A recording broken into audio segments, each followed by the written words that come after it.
It is Sunday, the 25th of August, 2024. My name is Pigeon Rose, and this is my song of the day.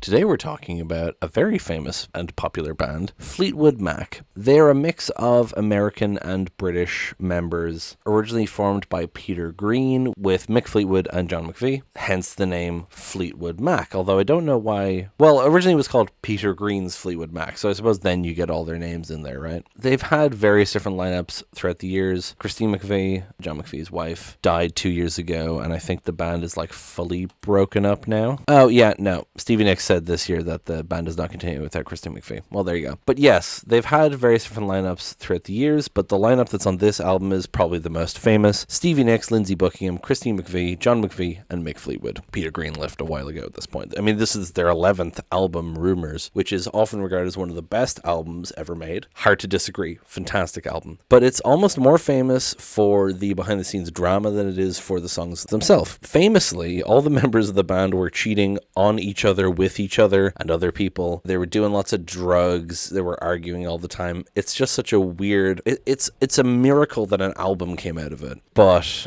yeah, it's just a whole thing like that. It's a wonder that anything salvageable came out of this whole project, given how much was going on. This song in particular that we're doing today is the song The Chain, which along with Dreams is probably their most famous. I'd say that might not be right. I mean, some of the Peter Green era stuff is famous as well, but I mean for like just like general mainstream casual listeners, I'd say The Chain, Go Your Own Way, Don't Stop, I suppose, as well. Pretty well known. Anyway, this song is like the epitome of it all. It's the distillation of what the fuck was going on with Rumours, and we'll talk about that after we listen to it. But for now, let's just go ahead, listen to it, and then come back in a few minutes and talk about it.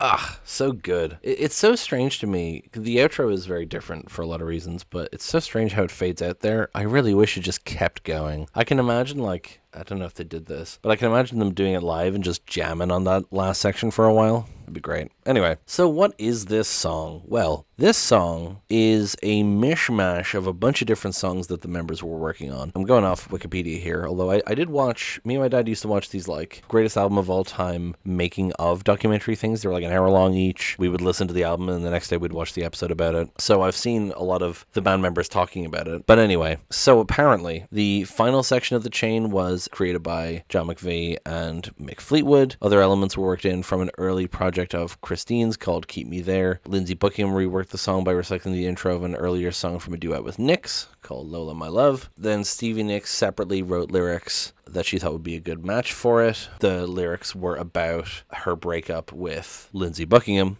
It's the only song on the album that they all received a writing credit for, because it's just pieced together from different songs that they were all working on and different little bits and pieces that they were all working on, which is why there's two very distinct sections as well. But let's just start off at the top. It just starts off with that boom, boom, boom, boom, ding, doo, doo, doo, doo, doo. I just love that bass drum going there. It's just the bass drum, and then the psh, it really puts you in the mood for it. It kind of simulates your heartbeat a bit, although it's maybe a bit too slow. It really draws you in right away with the simplicity of it, you know. And then the group vocals on Listen to the Wind Blow, Watch the Sunrise. So that's Lindsey Buckingham and Stevie Nicks singing together on this song that Stevie Nicks wrote about breaking up with Lindsey Buckingham.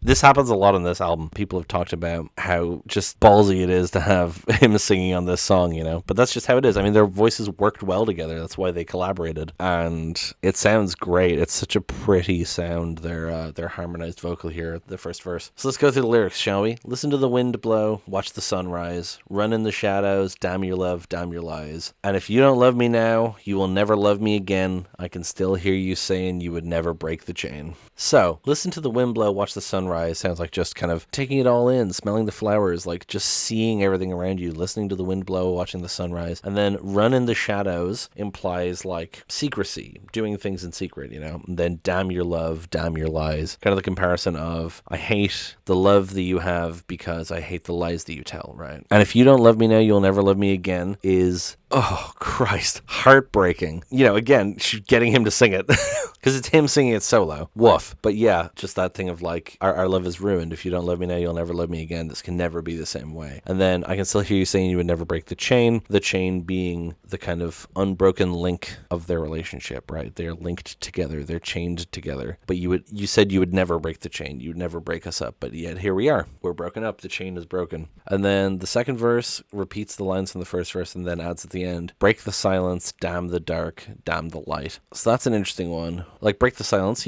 talk about it. Damn the dark, damn the light kind of makes me think damned if I do, damned if I don't, in the sense of like, if you're damning the dark and the light, there's nothing left, right? And so it's a hopeless situation. There's nothing to be done because everything is damned. Do you get what I mean? And then it's just repeating the chorus again and again and again, and then you get the change up. Oh, it's so good. Just the way it like fades out, and then you just hear the bass going dum dum dum dum dum dum dum dum dum dum. It's such a crisp sound. I love it so much. And then everything comes back in the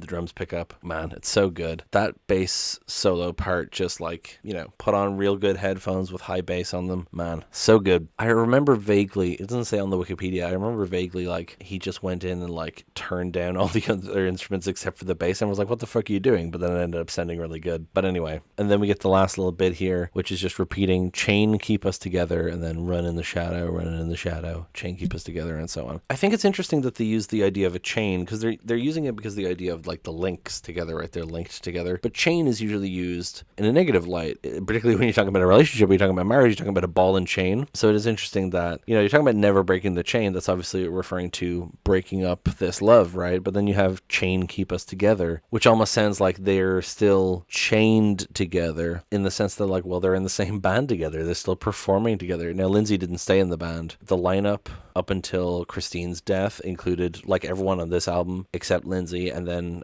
some other people, I think.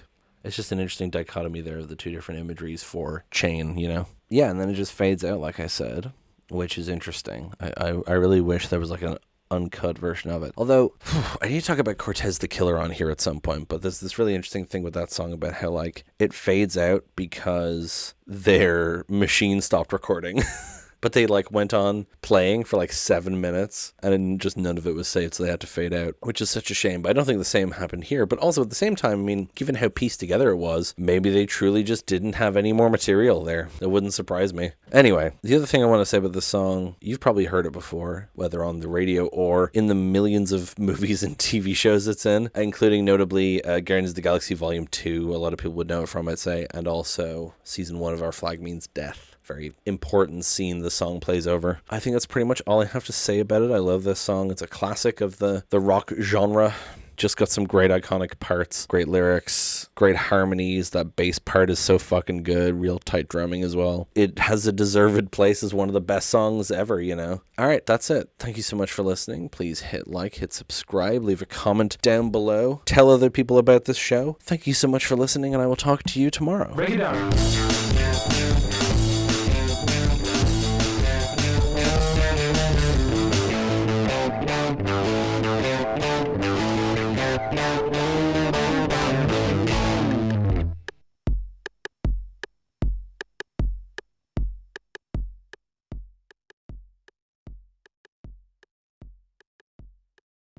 But yet here we are. We're broken up. The chain is broken. By and by, Lord, by and by. Thank you so much for listening. Please hit like, hit subscribe, leave a comment down below. I nearly said in the doobly-doo. Imagine, what is this, fucking 2011?